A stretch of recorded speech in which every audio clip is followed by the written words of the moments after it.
तो मेरे बच्चों, आपको आज बहुत अच्छा उपाय बताया। दुख आ रहा है, दिया जलाऊं, नहीं जलाओ तो चले, मैं खुद ही साधक बोलता हूं।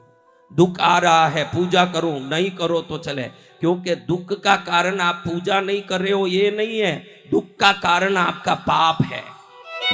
दुख का कारण क्या है? पाप। और पाप पश्चाताप के बगैर जाएगा नहीं। तो हमारी पूजा का क्या? अरे पूजा पुण्य देगा। देखो कई लोगों के पास पैसा है, बेटा नहीं है, देखा है ना आपने? देखा है, पैसा है बेटा नहीं है, देखा है? तो पैसा उनका किया हुआ पुण्य है, वो निपुत्रता उनका पाप है। दोनों साथ ही चलेगा। शरीर चलेगा तो छाया भी साथ ही चलेगी। ये बेटा बहुत धनवान हुआ, घमंडी हुआ, माँ तो रोज याद करे बेटा बेटा बेटा। कभी भी जाएं तो बाहर से ही कह दे, माँ इधर मत आया करो, तुम्हारी फटी साड़ी ये सब देख के लोग बड़ा मुझे मजाक उड़ाते, या मत आओ। माँ रोती रहती कहे, मैं तेरे सिवाय और कहां जाऊंगी बेटा, तू अकेला है मेरा, तुझे नहीं देखूंगी और कहां जाऊंगी, किसको देखने जाऊंगी। जैसे जैसे समय बढ़ा, वो बढ़ता गया, शादी भी हो गई, उसके बच्चे हो गए, जमींदार जी मर गए, अब ये जमींदार बन गया, बहुत बड़ा आदमी बन गया। मां भी बूढ़ी हो गई, एकदम लाचार हो गई, अब चलना फिरना मुश्किल हो गया। सोची कि शायद आगे मैं इस खाट से उठूं कि नहीं, थोड़ा सा शरीर में बूंद जितना बल है तो एक बार बेटे को देख के आ जाऊं। सच्ची घटना सुना रहा हूं आपको, पाप पुण्य की कथा। धीरे धीरे लाठी पकड़ के एकदम कमर पकड़ती हुई, चल नहीं पा रही है, बीमारी ने घेर लिया, दरिद्रता ने घेर लिया, बेटा बहुत जमींदार।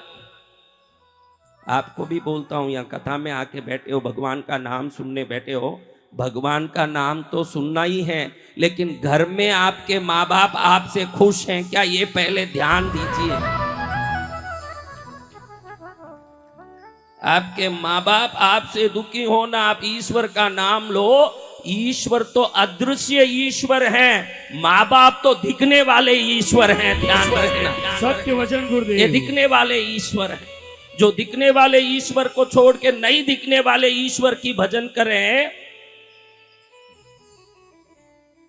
कभी माँ बाप की सेवा की ही नहीं, फिर गंगा नहाने से क्या फायदा।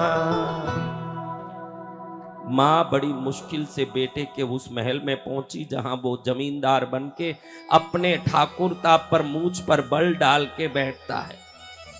बाहर काम वाले रोकते हैं, अंदर नहीं जाना।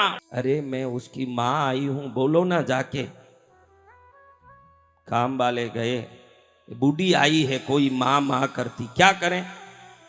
अंदर से चिल्लाता है, शर्म नहीं है इस बुढ़ी को, 1000 बार बोल दिया मेरे पास आया मत कर, इधर क्या जरूरत है इसकी, यहाँ आके मुझे बेशर्म बदनाम करती है, क्यों आती है।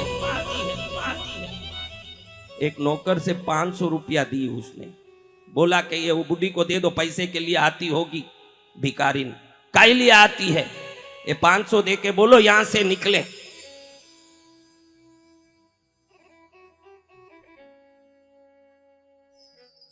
वो 500 रुपया लेके नौकर बाहर आया, माता जी के हाथ में देके कहे, चल चल, पैसे के लिए आई ना भिखारिन, पैसा दे दिया महाराज जी ने, चल यहां से, चल यहां से, चल यहां से। आंख में पानी आ गया।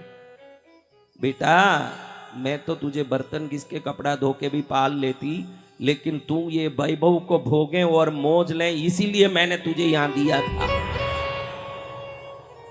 उस वैभव से मुझे तुम लात मारता है, मुझे तो इतना ही था कि मैं जा रही हूं, अंत समय है, तो तेरे एक शब्द कान में डाल लूं। मैं यहाँ बाहर खड़ी होके इतनी चिल्ला रही हूं, तेरे कान में मेरा आवाज नहीं पड़ा, बेटा कोई बात नहीं, भगवान तुझे खुश रखे, ऐसे बोल के वो निकल गई वहां से। आपको बता दूं कि ऐसे कई बार ईश्वर की सत्ता तुरंत अपना पर्चा दिखाती है। जैसे ही वो वहां से निकली, कि बेटा एक बार मैं तेरे कान में मेरा आवाज डाल दूं, मैं बेटा बेटा करके मेरी आवाज तू सुन नहीं रहा है, मुझे धक्का मार के माँ भेज रहा है, तेरे कान में मेरा आवाज नहीं पहुंच रहा है। ऐसे रोती रोती वो घर गई नहीं, वही खाट में प्राण त्याग दिया उसने। और जैसे ही इधर उसका प्राण निकला, उधर वो बहरा हो गया बेटा, कभी नहीं सुन पाया। असली घटना बता रहा हूं। उसी समय उसके कान सुनने बंद हो गए। जिस माँ का आवाज जिस बेटे ने नहीं सुना था, ईश्वर ने उसकी सुनने की शक्ति निकाल दी उसके शरीर से। ये सच्ची घटना बता रहा हूं आपको।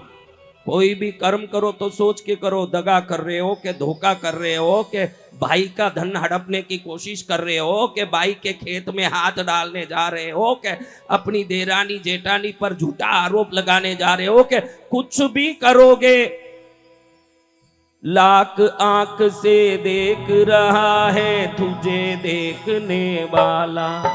कितने आंख से देख रहा है? लाख आंख से। होशियार तो चुप है रहता, मूर्ख शोर मचाता, मेरे दादा के दरबार में सब लोगों का खाता, मेरे दादा के दरबार में सब लोगों का खाता। देखो मैं तो कल चले जाऊंगा, मेरा तो आने का दिन था, न जाने के दिन आ गए। मैं तो मेरा नदी की तरह हूँ। संत और नदी एक जगह रहेंगे तो गंदे हो जाएंगे, ध्यान रखना, इनको चलते ही रहना चाहिए। लेकिन आपको मैं आदेश दे के जा रहा हूं, मेरे बच्चों, सबने गुरु दीक्षा लिया, आप सबको आदेश दे रहा हूं, नहीं लिए उनको भी आदेश दे सकता हूं।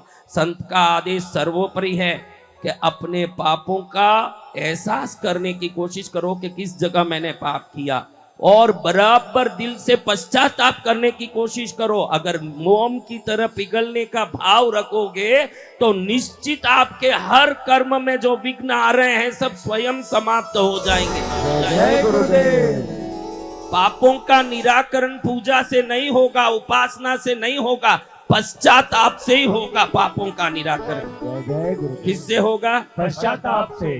पश्चाताप ही करना पड़ेगा कि मैंने गलती की, मैंने गलती की। किस किस को लग रहा है मैंने जीवन में गलती की है महाराज, मैंने गलती की? किस किस को लग रहा है?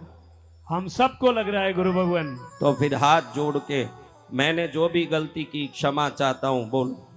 मैंने जो भी गलती की मैं हाँ, सभी ये से... शब्द आप भाव से कहना घर में, जब भी ईश्वर के सामने मंदिर जाओ, मेरी गलतियों को क्षमा करो। हम क्या करते हैं? प्रणाम करते हैं, पूजा करते हैं, आराधना करते हैं। अरे पुराने खाते में जो नुकसान है उसको सुधारे बगैर नए खाते में नफा कैसे आएगा? कोई व्यापारी है तो समझ लें। सही है, सही गुरु। नुकसान सुधार बगैर नफा कैसे आएगा?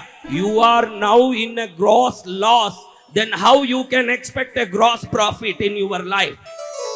ये पॉसिबल नहीं है कि आपके जीवन में नुकसान है तो आप रोकड़ खाते में ग्रॉस प्रॉफिट चेक करने जाओ। पॉसिबल नहीं है ये बात। अपने नुकसानों के लिए यानी अपने गलतियों के लिए जिस दिन पश्चाताप करोगे, माँ बाप की सेवा में लगे रहोगे, भगवान का ये स्वरूप है। भगवान खुद हर घर में नहीं पहुंच सकते, इसलिए माँ बाप के रूप में खुद वहां उपस्थित होते हैं हर घर में। उनकी सेवा करो, उनकी भक्ति करो।